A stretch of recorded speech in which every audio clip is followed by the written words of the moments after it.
Halo, assalamualaikum. Waalaikumsalam. Waalaikumsalam warahmatullahi wabarakatuh. Kembali lagi sama kita bertiga. Di mana Mbak Tar? Di teman cerita Iren. Bersama saya Iren. Saya Feti.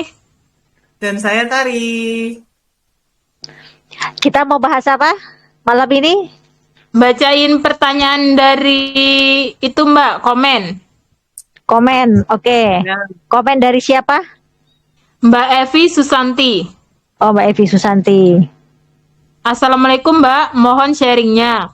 Ada keluarga satu yang kurang mampu, yang satu sudah lansia, suaminya stroke, anaknya janda dengan 3 anak.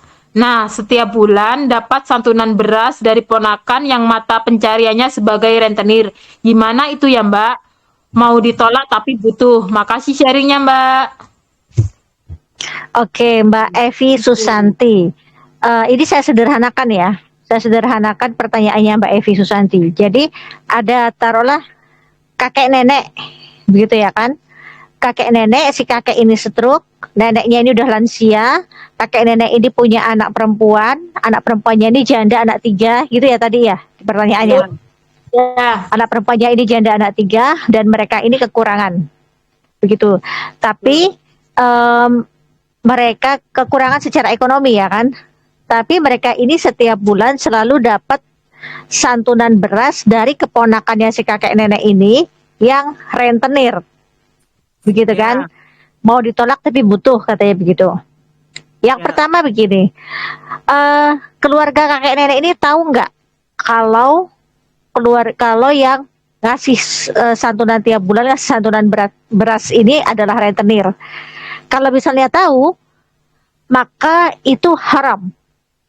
Berasnya itu sebenarnya haram. Dan Mbak Evi Susanti selaku yang bertanya di sini, ini mohon maaf Mbak Evi ini sebagai siapa? Tetangganya kakek nenek ini kah? Atau saudaranya? Atau tetangganya si keponakan yang rentenir gitu. Nah ini saya nggak paham ini posisinya Mbak Evi.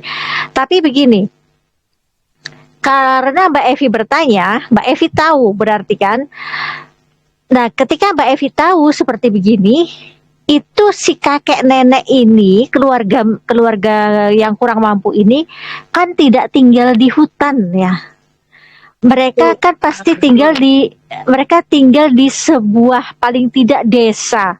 Di mana di desa itu ada RT, ada RW, pasti ada masjid di situ ya kan? Ada masjid di situ, ada DKM-nya di situ. Bicaralah dengan RT dan RW-nya. Bicara dengan RT dan RW karena ini adalah sebenarnya persoalan yang serius gitu kan. Ini menyangkut asupan halal. Persoalan yang serius. Jadi bicaralah dengan RT dan RW-nya di situ bahwa gimana gitu. Ini kan seharusnya mereka keluarga ini walaupun dalam kategori mereka lemah secara finansial, mereka hidup di Indonesia sebenarnya kan mereka masuk dalam kategori keluarga yang mendapatkan bantuan dari pemerintah ya.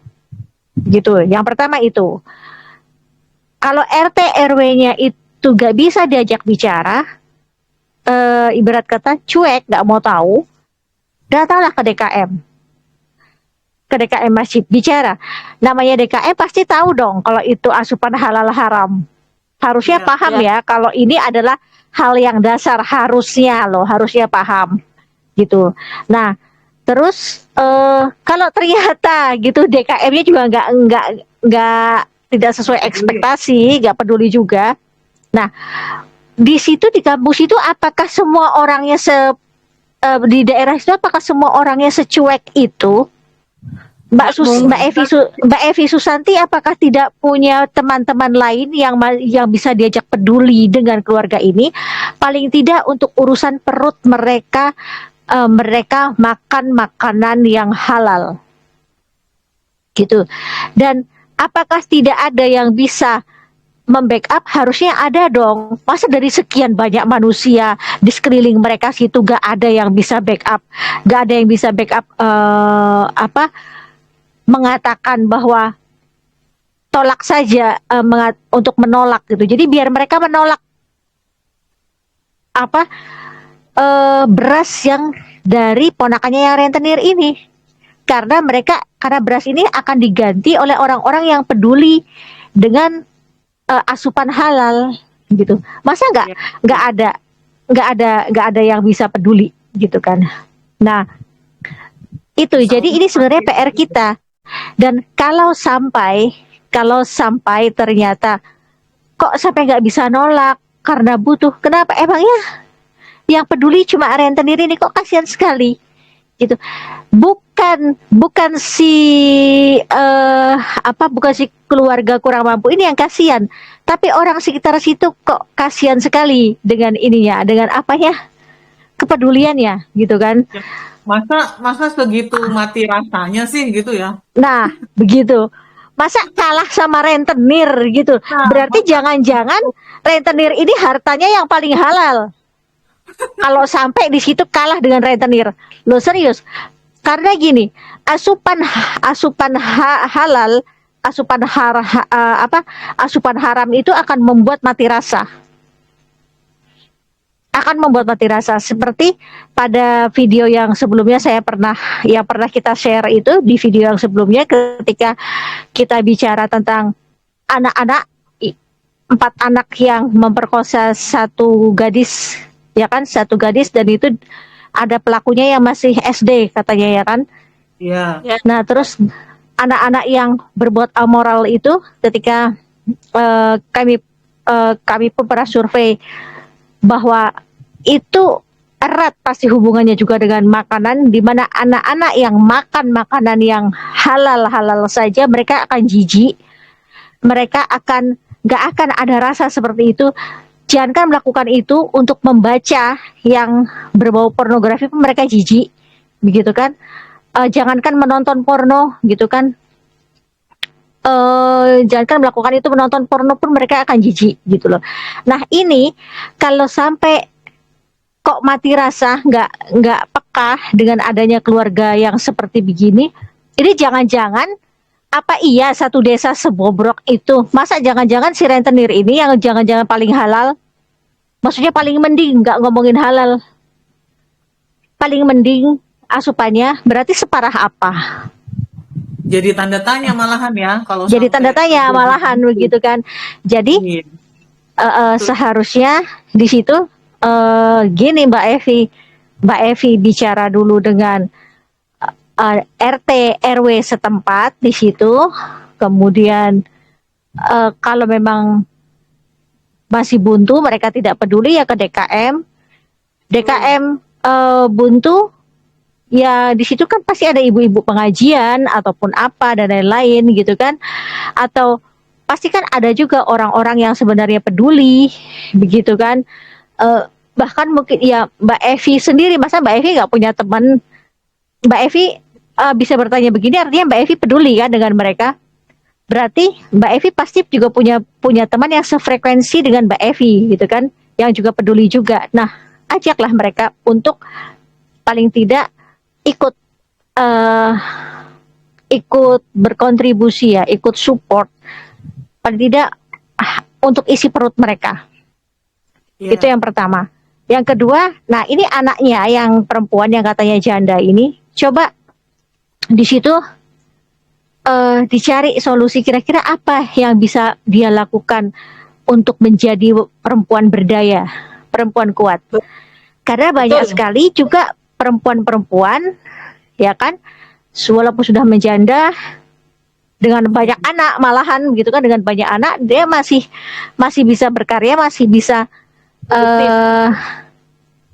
masih bisa berproduksi, masih bisa produktif gitu, masih produktif banyak begitu. Jadi apa yang bisa dilakukan oleh anak ini? Berikan ide, berikan jembatani, berikan fasilitas gitu kan, seperti itu, supaya ya mereka juga secara perekonomian bisa terangkat. Jadi ini bukan kondisi darurat ya sebenarnya. Darurat itu kalau tetangganya sama miskinnya dengan dia, misalnya begitu kan, atau udah dibilang benar-benar darurat itu kayak di Palestina, ya sudah seperti itu pun aja mereka masih pilih makanan halal loh. Iya. Masa nggak malu sih, gitu kan? Ini Gitu kondisinya kan? belum sampai yang mengancam nyawa yang Belum bagaimana. sampai yang mengancam nyawa di situ, dia masih hidup di tengah-tengah orang-orang yang Kan? seharusnya masih ada orang-orang yang peduli, gitu. Ya masih di Begitu. lingkungan masyarakat, terus masih di lingkungan yang bisa untuk dia cari usaha apalah gitu ya. Nah, ya betul. Itu. Yang peduli gitu. Sekarang Apa? juga kan banyak komunitas, banyak ini itu bisa bisa untuk nyari kerjaan buat ibunya yang janda, bisa buat kita ngebantu gimana caranya, kan banyaklah solusi sebenarnya Iya. selain dari tenir. Nah, betul. Jadi ini bukan termasuk kondisi darurat. Artinya haram ya haram. Eh, Keharaman itu dibolehkan untuk dikonsumsi ketika memang benar-benar darurat. Tapi ini kondisinya nggak darurat, kan masih punya tetangga. Iya betul. Ya kan ada RT, RW, DKM, tetangga gitu kan. Seperti begitu. Itu sih dari aku. Mungkin Feti ada tambahannya, Mbak Tari? Nggak ada, cukup sih.